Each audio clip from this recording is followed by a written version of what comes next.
I mean, really little things like eating clay, digging into the banks of the river bank of Mississippi and finding. James Earl Jones, the legendary actor of the stage and screen, has died at the age of 93. He was known for larger-than-life roles, including in... We will surely never forget the deep, warm voice of James Earl Jones, the man behind two immortal Hollywood icons, Darth Vader and Mufasa in The Lion King. He is a voice icon of Hollywood, a legend respected by the world. But have you ever wondered behind that voice that has captivated millions? What kind of life did he lead? Did you know that James Earl Jones once wanted to leave it all behind, witnessing his wife's tragic death? Even more surprising is that James lived quietly for over 50 years in a secluded mansion deep in the woods of Pawling, New York. This mansion saw no press visits, no colleagues dropping by. And it was also the place where he hid a secret he never shared publicly. Then, after James Earl Jones passed away at the age of 91, strange things began to happen in that mansion. But what shocked everyone the most was the discovery of a mysterious contract, revealing a raw truth that James had kept hidden his whole life. How will this secret change the way we view James Earl Jones? In this video, let's open the door to that mansion and uncover the untold truth about James Earl Jones. James Earl Jones spent over half a century of his life in a place few had ever stepped foot in, a secluded mansion in the woods of Pawling, New York.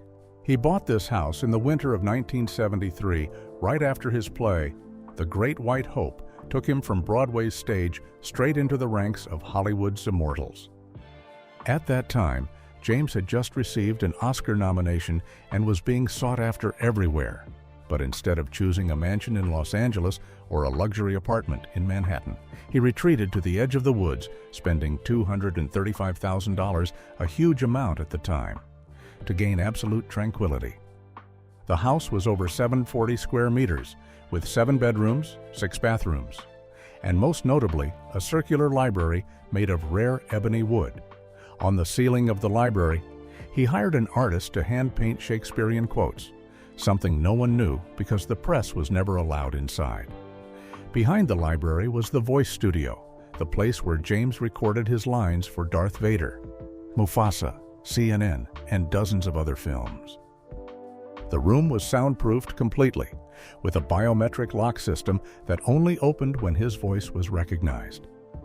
But what sent chills down the spine most of all was the hidden basement, a space not marked on any blueprint, concealed behind a false bookshelf.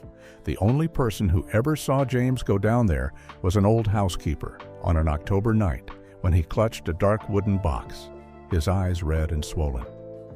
From 2016, James suddenly locked the attic, barring any staff from entering. He offered no explanation.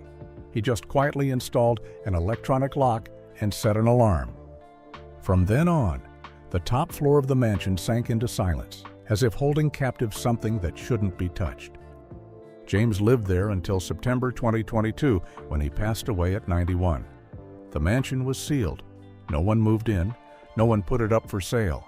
But then, on the night of September 9th, his birthday, something strange happened. The light in the study flicked on by itself, though the entire electrical system had been cut off months earlier.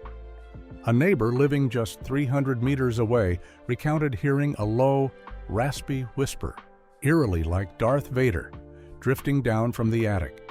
It wasn't the acting voice. They said it was like he was saying something he'd never uttered in his whole life. Weeks later, a team of lawyers arrived to inventory the estate. They opened the desk in the library, a massive oak desk heavy as a safe. Under the third drawer was a secret compartment that only opened by voice. After several failed attempts, they used a 1992 recording of James reading for a charity project. And, to their shock, the compartment sprang open. Inside was a supplemental contract, dated November 1977. And within that contract lay a truth that left many stunned. Today, the mansion still stands, valued at over $3.2 million, but it's neither for sale nor claimed by a new owner. They say if you pass by on the night of September 9th and stand still before the library window, you'll hear a strange sound. But to understand where that sound truly comes from and why an unstamped contract could silence an entire legal team, we must trace back to the past. Not Hollywood, not Broadway, but the childhood years when James Earl Jones lived like a shadow, mute for nearly a decade, within a body that held the greatest voice in the world. James Earl Jones's childhood didn't begin under stage lights. It began with a chicken coop, a pencil, and nearly 8 years of absolute silence. James was born on January 17, 1931, in the town of Arcabutla, Mississippi, a place where skin color could determine life or death, and the voice of a poor black child was utterly ignored. His father, Robert Earl Jones, left before James could remember his face. His mother, Ruth Connolly, unable to care for him, sent James to live with his grandparents. It was a decision for survival, but also the start of a quiet unraveling. When James was 5, the family moved to Michigan, hoping to escape a hateful land. But they began with a winter that cut like knives. They had no house, no electricity. For months, the family lived in a converted chicken coop. Wind slipped through wooden slats.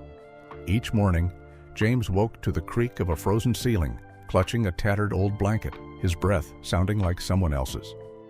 It was during that winter of 1936, with fierce snowstorms, a leaking roof, and ice on the wooden floor.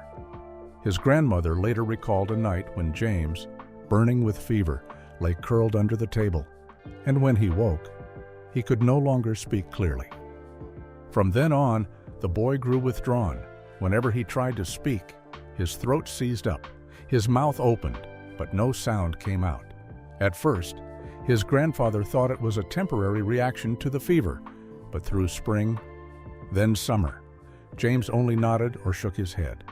He didn't play with other farm kids, didn't answer when questioned. When forced to read aloud in class, he bit his lip, trembled, paled, and burst into tears. From then on, the boy was almost completely silent for 8 years. James suffered from severe stuttering. Each attempt to say a word felt like his throat was being squeezed. He feared speaking, feared being mocked, feared pitying stares. He only whispered to dogs, cats, livestock. A former classmate once said that when James was called to the blackboard and couldn't speak, he stood frozen for 6 minutes until the teacher asked another student to take his place. And then, when James turned 12, a snowy night nearly became his last.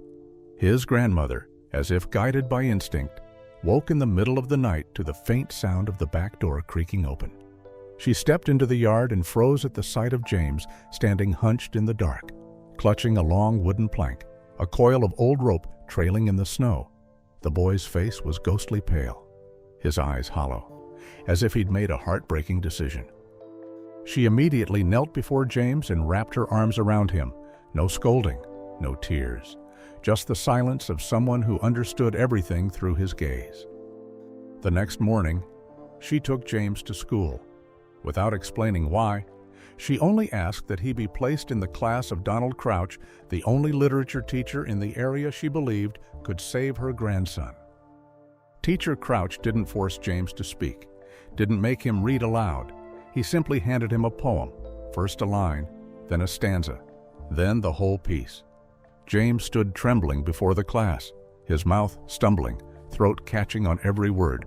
But then he reached the final line, and for the first time in years, he read an entire poem without pausing, without faltering, without apologizing for being different.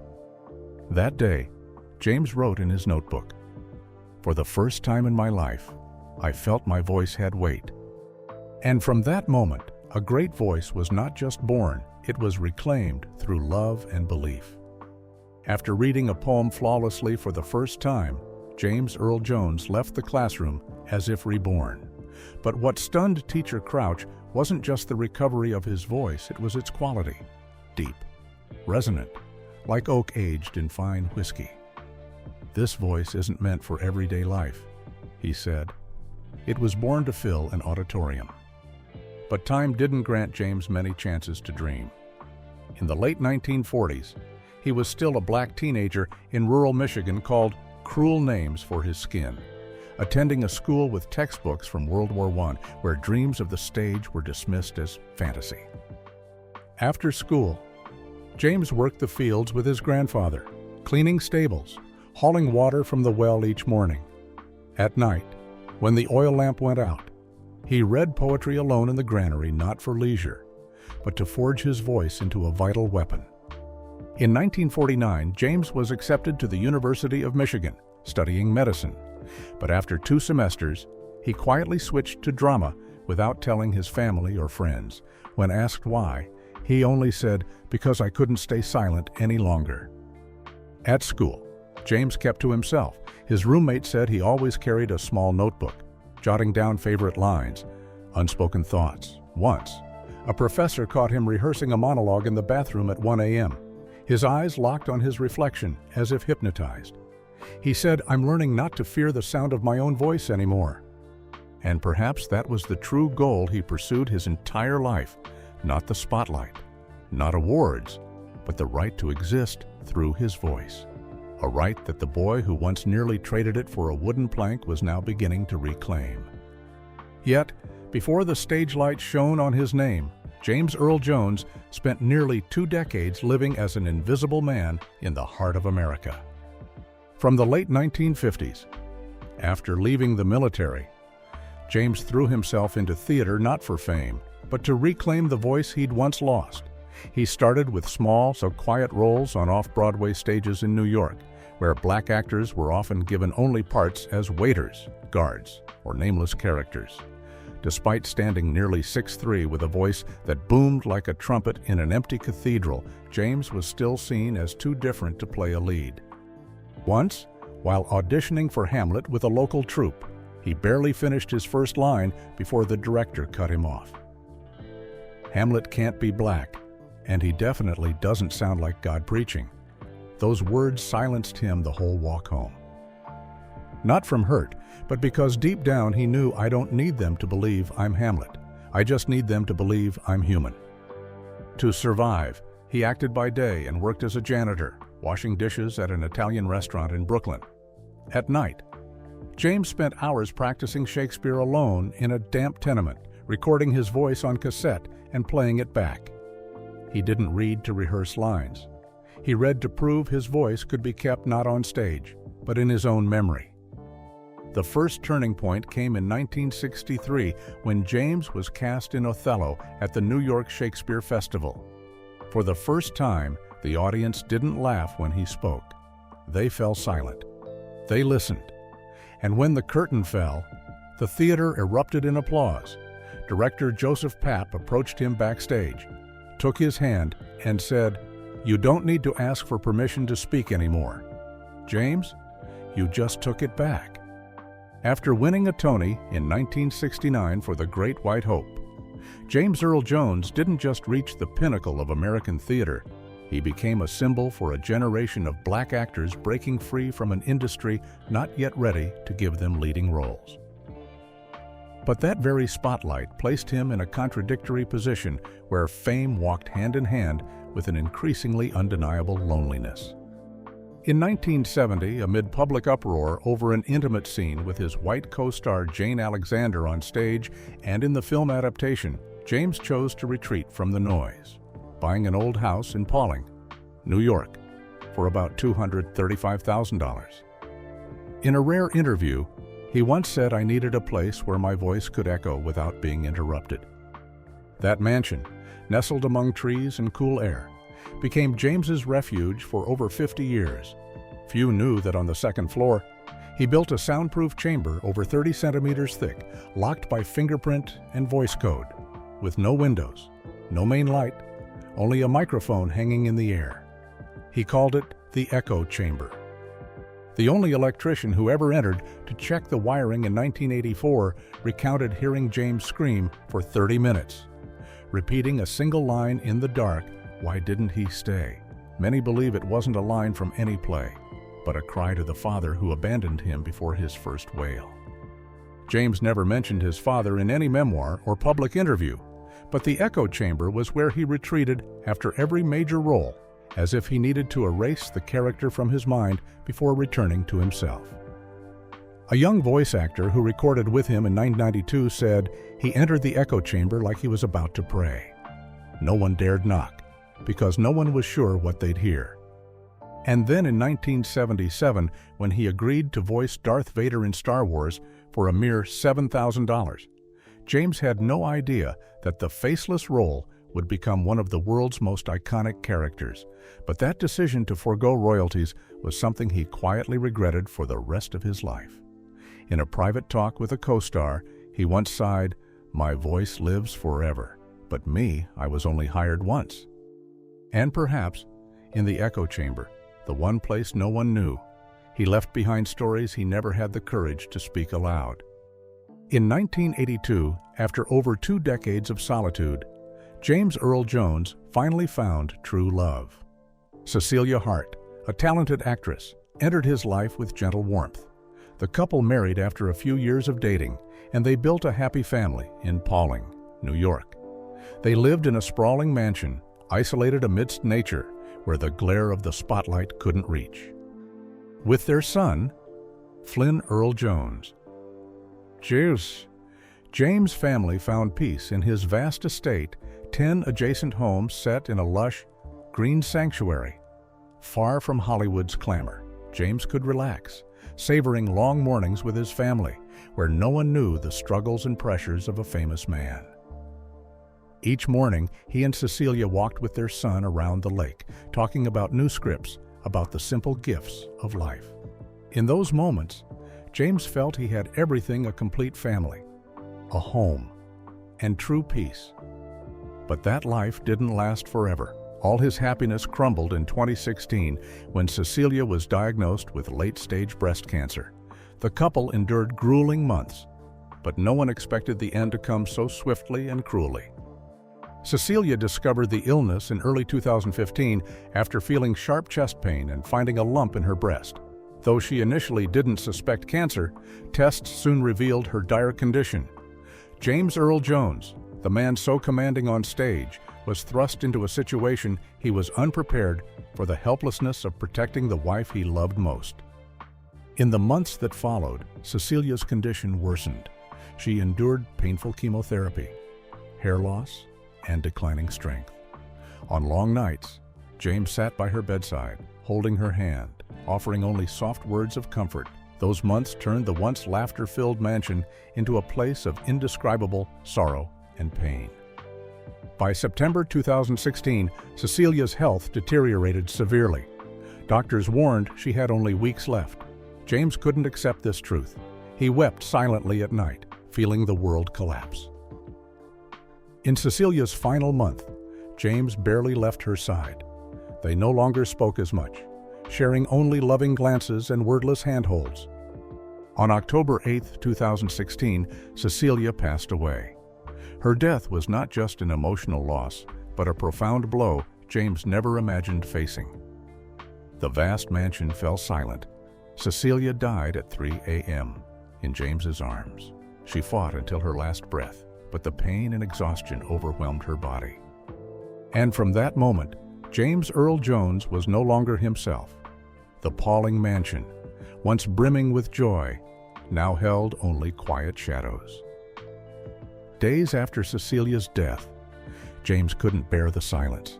He left her room untouched, the bedsheets unchanged, still creased where she lay. The alarm clock rang every morning, but no one was there to turn it off. In the bathroom, he wrote on the mirror each day, "Cecilia, I still hear your voice." It was his way of staying connected to her, though she was gone.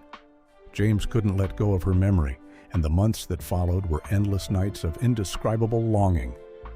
James Earl Jones didn't just lose his wife, he lost his soulmate, the partner who'd built a warm life with him, a home he thought would last forever. And in that silent mansion, he began a solitary life, where every wall, every room held memories of a love now reduced to an unfillable void.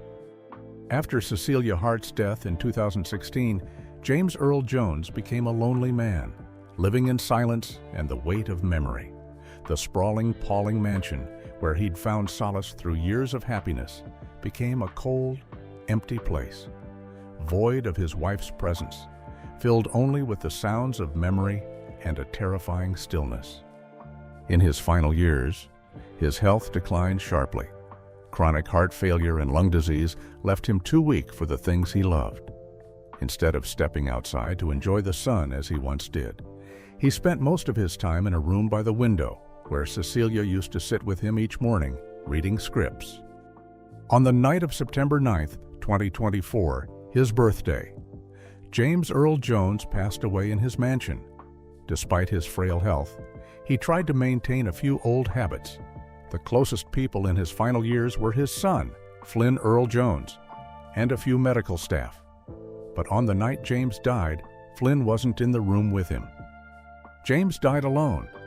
According to the last nurse who cared for him, James played a record Cecilia loved before she passed.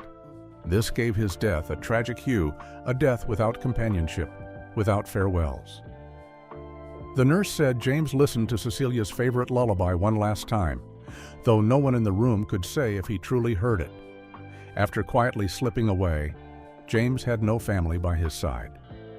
Neighbors said they heard no footsteps, no laughter, not even birthday wishes that night, just silence. The mansion, marked by a life of fulfillment and pain, became the place where he spent his final days alone. Flynn, though always there to care for him in his last months, couldn't be at his side when his father passed. But James Earl Jones didn't die entirely alone. He carried in his heart the love and memory of Cecilia, even if she was no longer there. And when death came at 3 a.m. on September 9th, the light in the second-floor study flickered on. Though no one was in the house, like a strange sign of an absent presence. Everything in the mansion became an indelible chain of memories, where what he left the world wasn't just a legendary voice, but a life of tragedy never fully revealed. After James Earl Jones's death, the Pawling mansion, with its dim lights and silence, faced an unexpected estate inventory. His wealth was estimated at $40 million, but during the division, secrets hidden within the house began to surface. The morning after, as heirs and lawyers began inspecting his assets, they were stunned to find a hidden drawer in the ebony desk where James worked. The drawer didn't open with a key, but only with his voice, a biometric system he'd installed long ago. Everyone was puzzled. But in a moment, when a relative mimicked his voice, the drawer sprang open. Inside was an old contract, signed in 1977, not with major studios, but with a small production company from early in his career. But what shocked everyone wasn't the contract's value. It was a note: accept this role, but stay silent. James had written to himself after signing to voice Darth Vader in Star Wars, a decision he regretted for life. The next line was even more startling: let the voice live, not the man. As they inspected other assets in the mansion, the lawyers found a recording stored in the studio.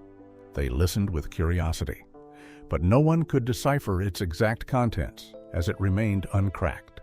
Some guessed it held James's final words, but no one dared open it. The whisper the gardener heard on September 9th, the night he died, made it all more ambiguous and questionable. The mansion, now valued at over $3 million, remains unoccupied. Everything is as it was when James lived. The second floor, where he honed his voice and held painful memories, stays locked. And every September 9th, people still say the study light flickers on mysteriously. Though no one is inside, James's whisper, like Darth Vader's voice, still echoes from the attic. But one thing no one can explain: why is that sound there? And could the studio recording be the key to unraveling the secrets he hid all his life? James Earl Jones's death wasn't just the loss of a legend. It was the loss of a man who lived in silence, concealing emotions, pain, and choices that cost him dearly. His legacy isn't just material wealth, but unshared secrets and untold stories, leaving us to wonder, could the assets he left, especially those strange notes and contracts, unlock part of the story the world never knew about James Earl Jones? So what do you think of these shocking discoveries? Could the secrets in the mansion and that contract truly reveal something never before disclosed? Leave a comment below to share your thoughts on the surprising life of James Earl Jones. And don't forget to subscribe to the channel to catch our next videos, where we'll keep uncovering mysterious stories and untold truths about other legends.